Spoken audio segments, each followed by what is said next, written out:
What I'm about to share with you is going to be controversial. I want to tell you my story about using cracked plugins.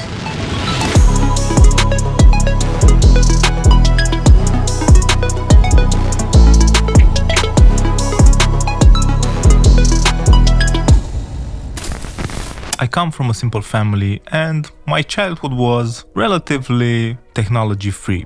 My first contact with proper technology was in high school, in 9th grade, when I got my first PC. I remember after getting my first PC that all the PCs from the neighborhood were connected on a network and we all shared music, movies, softwares with each other. I think it was a software called Odyssey Plus.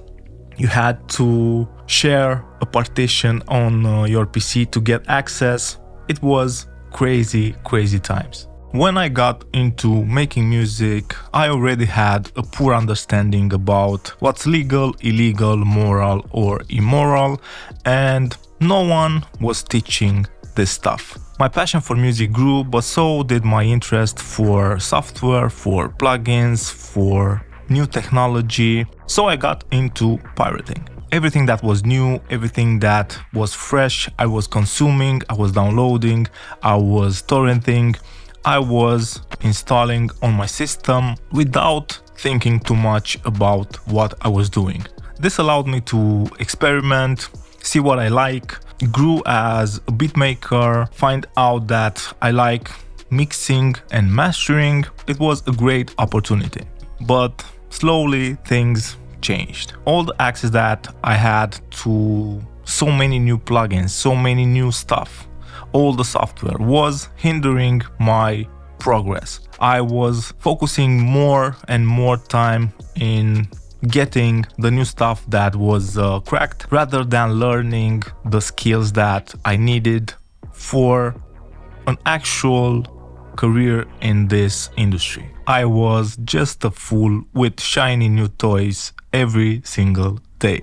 Once I understood that, I paid closer attention to what gets installed on my system, and that triggered the moral issue inside of me. I understood that what I was doing was probably a bad thing.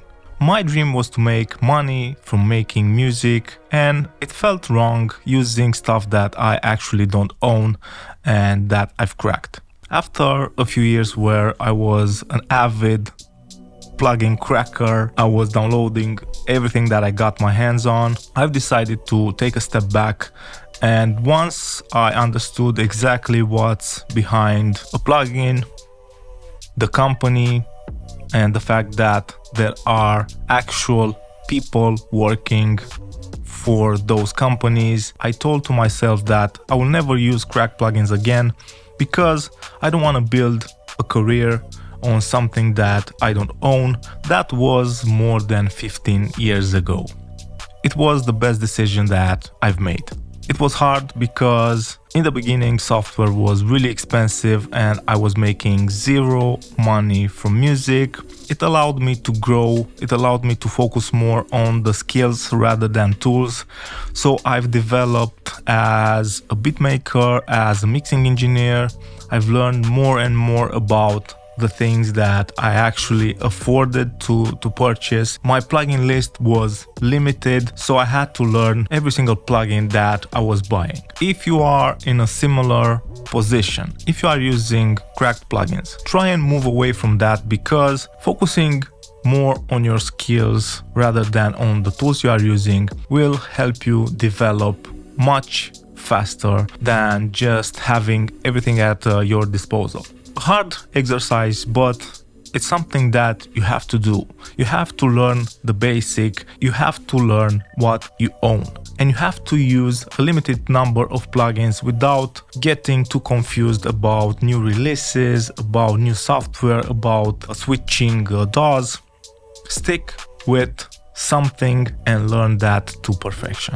It goes without saying that if you are making money from music, it's bad to use cracked plugins. It's immoral and You have a responsibility to get on the legit side. You are making money with other people's work.